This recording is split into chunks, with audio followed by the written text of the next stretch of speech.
Well, I think you know what time it is. Back at it again as your audio-visual vehicle, vanquishing vagueness and vacuous vapidity that is vended by vengeful vocal vampires. The voice of verbal vindication, so well versed in the verdicts that we couldn't stop viciously vetting all the vacant claims of the virgins that try to live vicariously behind virtual visages even if we wanted to. Today we're excited to share with you our research findings related to two of the major fundamental properties of firearms in the world of Escape from Tarkov: ergonomics and recoil. Which is better? What effects do each have on the performance of the firearm? Is it worth spending loads of cash modding guns for any other reason other than to look tactical? Why are you asking all these fucking questions, Billy? I'm literally recording this before I've done any of the research. I don't fucking... Alright, enough with the formalities. It's time for Veritas Science! Take it away, Timmy! Timmy? Oh, hey guys, what's up? Okay, so let's just get started. So as usual, I can't possibly test all the guns and combinations if I ever want to finish a video like this. So I narrowed down my testing to 3 guns: the M4A1, the AK-74M, and the SA-58 FAL. And again, I'm going to caveat all of this with the disclaimer that the data, stats, and pricing should be accurate to the current patch. Much of what was tested was done during point 10, but while I was working on this, patch point 11 came out. I don't believe anything really has changed in point 11 other than adding a few new attachments. The core mechanics, I think, are the same, but any of these specific values or how they affect the results can change at any time. So again, don't pay attention to the specific values or numbers. Pay attention to the overarching kind of theme and principles of what I'm talking about here. Now, all this testing was done on a freshly reset account that I leveled to level 5, so I could, transfer test items from my main account to the test account via the flea market. All the applicable character and gun skill levels are at the starter values to limit any skewing of the data from skills of my level 50-something PMC. These guns were chosen because the AK-74M is a very common gun, as it has the best all-around base stats for the 5.45 AK variants and starts with very little recoil. The FAL has a considerable amount of recoil by comparison and is a newer gun that lots of people don't have experience with. And the different M4A1 builds are actually quite different from each other, unlike some of the other platforms. Each gun was built in 3 variations. The first was a stock gun, just like you'd purchase directly from a trader, a build attempting to maximize the ergonomic stat, and a build attempting to minimize the recoil stat. Now, I added the PKO6 sight to each gun in order to make, at least one minor variable consistent across each build. Now, these 3 builds are pretty damn close to as little modification as possible to get the desired result. For example, the minimum recoil build could have additional attachments added or changes made to add additional ergonomics, but the goal was to focus on one stat in each build and avoid spending extra money to boost any of the other stats. If a part couldn't have the desired stat improved, it was left stock. So without further ado, let's crack straight into it. Alright, first let's take a deeper look into the 3 builds for each gun. The stock AK-74M has 50 base ergo, 55 vertical recoil, and 162 horizontal recoil. Now, when modified for recoil, vertical recoil was reduced from 55 down to 41, and horizontal was reduced from 162 down to 120. When modified for ergonomics, the ergo stat was increased from 50 to 87. Now, it's interesting to note that the only parts that differ between the recoil and ergo builds are the handguard, foregrip, muzzle, and pistol grip. Every other part remains the same, so overall the 2 modified AKs are pretty similar. The stock M4 has a base ergo of 49, vertical recoil of 74, and horizontal recoil of 182. The recoil reduction build decreases the vertical and horizontal recoil down to 47 and 115 respectively, and the ergo build increases ergo all the way up to 100. Now, unlike the AK, the ergo and recoil builds differ significantly in the parts chosen, and as such have noticeably different looks and stats. Now, the stock FAL has a base ergo of 66, vertical recoil of 127, horizontal recoil of 211. The recoil build decreases vertical down to 73 and horizontal down to 121, and the ergo build increases it to a surprising 96. So this build sits about in the middle between the AK and M4 when it comes to the differences in parts needed for ergo and recoil. Now let's compare the price tags for all the builds, all units being in rubles here. These values are affected by the current flea market economy, my trader rep, charisma skills, etc. So don't expect these values to be exact or to match yours necessarily. To save some time and avoid repeating myself a million times during this video, while I'm listing off results for any of the tests, assume going forward that I'm listing them in order from the stock gun, then the recoil focus build, and then lastly the ergonomic focus build. So the AK builds cost $35,000, $118,000, and $141,000. The M4 builds cost $75,000, $225,000, and $246,000. And the FAL builds cost 104, 202, and 205,000 rubles. Now, at this point, you might be thinking, wow, I must be getting a ton of bang for my buck if I'm spending all that cash, right? Well, if I'm spending 3 to 4 times the price of the original gun, am I improving the performance of the gun 3 to 4 times? Well, let's see. Starting with ergonomics, there's always been a bunch of rumor and conspiracy around exactly what Ergo does, and not a ton of resources out there currently with hard data. We had a few hypotheses that we wanted to test and to what extent ergonomics affected 1, the speed of aiming down sights, 2, the loudness of the noise made when aiming down sights, 3, the speed of stamina drain and regeneration, and 4, the ability to navigate tight spaces. Now let's start by comparing the speed to aim down sights. So adding 106,000 rubles in the ergo-based attachments to the AK cuts down the time to ADS by approximately a third of a second.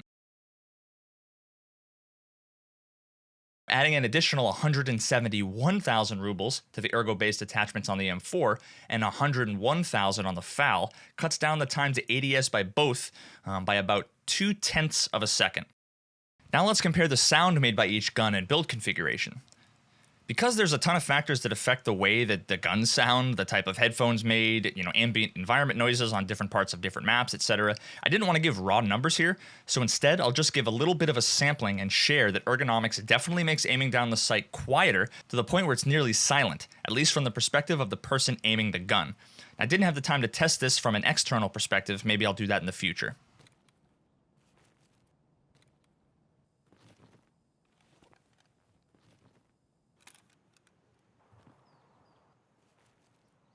Now, regarding stamina drain when aiming down sights, I tested a few variations of the FAL. Now, first comparison was between 2 builds with drastically different ergonomics values, 65 and 96. The 96 ergo FAL took 2 minutes and 21 seconds to use up all of the stamina, and about 20 seconds to regenerate it fully. The 65 ergonomics build used all its stamina in just under 1 minute, and regained the stamina in the same exact 20-second period. Unless I test all the guns, I can't know if this ratio holds true for all of them, but I can definitively say that increasing ergonomics will decrease stamina drain when aiming down the sights, but seems to have no effect on stamina regeneration speed. Now, in order to control for weight being a factor, I then built 2 FALs with almost the exact same weight, just over 4.2 kilograms, but different ergonomics values, 66 and 96, to see if there'd be a measurable difference. The lower ergo FAL drained all the stamina after 1 minute and 51 seconds, and the higher ergo FAL with the same weight drained all the stamina in 2 minutes and 47 seconds.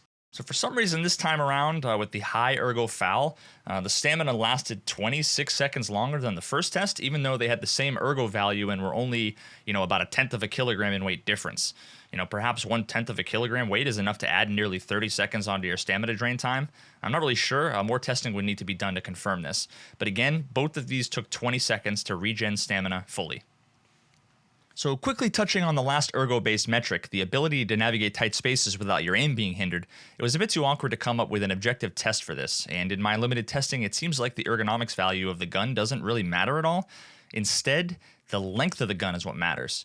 I can fairly confidently demonstrate this, at least with the FAL, by building a gun with different ergonomics values, but the same overall length, and noticing that they handle almost identically in tight spaces.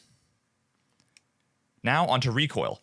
I want to preface this all by saying I did the tests between the different guns on different days, and as such the distances to the target weren't consistent, so it wouldn't be fair to compare the spray patterns between the different guns. All we should be doing here is comparing the different variations of the same gun to each other. So starting with the AK-74M, standing at a distance fairly common for many gunfights, I shot 20 rounds fully auto, standing upright, and did not use the mouse to manually compensate for recoil at all. I first shot the stock gun, then the recoil-based version, then the ergo version. Now before I analyzed the patterns, I grabbed a screenshot of a PMC standing next to the wall. Doing this allowed me to have a few reference points. In this example, the top and mid lines of the concrete wall for scaling purposes. Cutting out the background, overlaying the image of the PMC in front of the wall, aligning the reference lines to the mid and top lines of the concrete walls on every resulting screenshot I took, and cutting the opacity to around 50% allowed me to show where the spray patterns would be if the first shot was aligned vertically at right about the center mass on the enemy. This isn't necessarily where you're going to want to be shooting, but it's merely an attempt to get a practical point of reference to compare the results to. Now, unlike games like CSGO, each spray pattern seems to be pretty random, even with the same gun. So with that in mind, the true right way to do a full-on, true scientific analysis of this, spraying accuracy of each gun would be to collect a huge sample size of spray patterns for each gun, average all of them out, comparing some sort of normalized distribution between each build, but I'm not going to do that.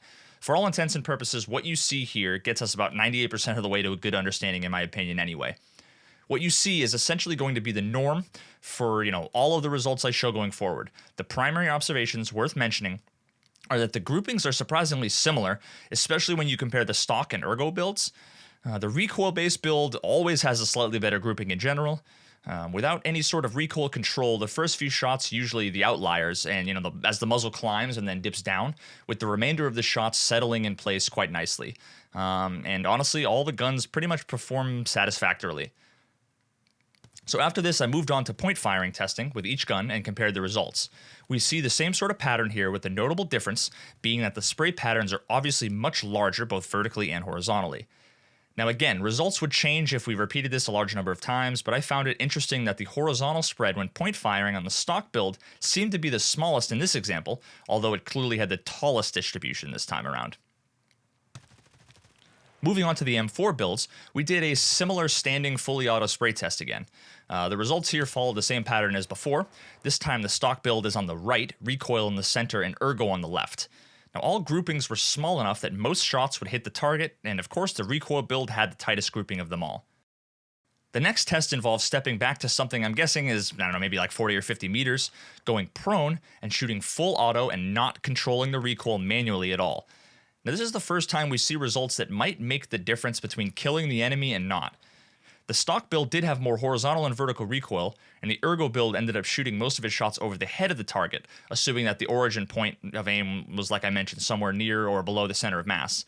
Whereas the recoil build fared much better, putting most shots into the chest, neck, and head areas. Now I want to stress again that this was completely uncontrolled by me. The next two tests were close-range sprays, while strafing first while aiming down the sights, and then while point firing, to get an idea for the amount of sway and climb that would occur on each build. When aiming down sights, all three of the guns put the majority of their 10-round sprays into the chest and shoulders, with the stock and ergo builds climbing from the waist area up to about neck and face, and the recoil build climbing from about center of mass, to about top of the center mass, top chest shoulders area. When point firing while strafing, all the bullets made nice arcs that would have gone right over the enemy at that distance if not controlling the spray at all. Now finally moving on to the FAL, we start to see some of the big boy recoil from those .308 rounds.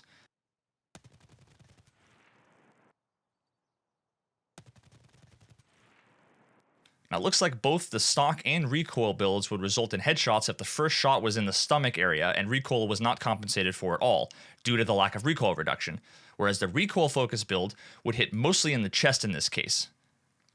Now I wouldn't typically advocate aiming for the stomach, but this does make me start to think that it could be really useful over time to do something like this in offline mode with a gun you're planning on using more often, to understand the general behavior of that gun. You might be able to gather some useful heuristics around points of aim and the extent to which the natural recoil pattern of the guns will extend across targets at different ranges.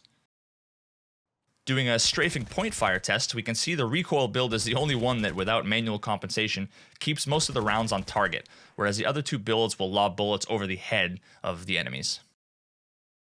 I feel I need to say when showing the raw level 1, Bambi, no recoil compensation spray patterns is super informative from a raw mechanics point of view. It doesn't really give an accurate idea of what these guns are like in the hands of a higher level player with some skill masteries, applicable gun handling experience, and recoil compensation practice. So just for shits and giggles, let's do a quick comparison between the stock M4 and FAL and their recoil counterparts when doing a mag dump at a fairly average distance while standing, and then compare the difference between the two different builds with the difference made between simply going prone, all other things being equal.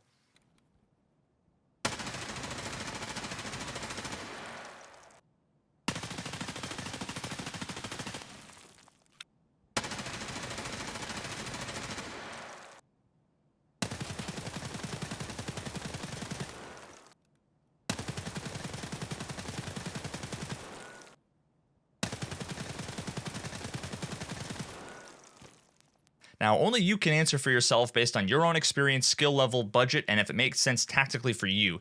If the money spent to achieve the lowest possible recoil for your gun is worth it, when you can achieve equal or better results with a stock gun simply by going prone.